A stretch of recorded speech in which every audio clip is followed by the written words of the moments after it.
Hey there, welcome to the summary of Module 3 on applying the competitive model. So hope you enjoyed it.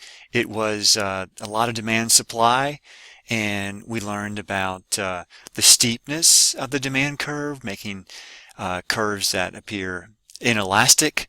For example, inelastic demand influences the prices and quantities and consumer sensitivity to price changes based on how steep or how flat that demand curve was.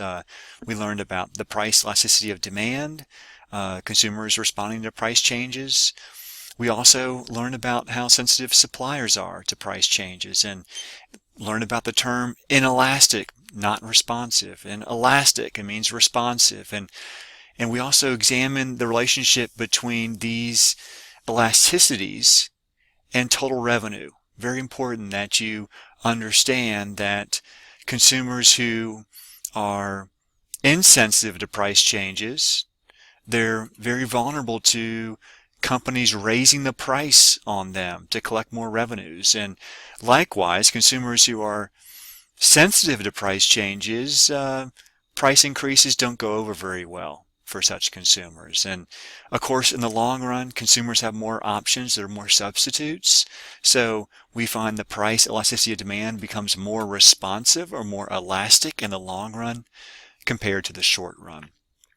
And of course, we can't forget when we examine the impact of sales taxes.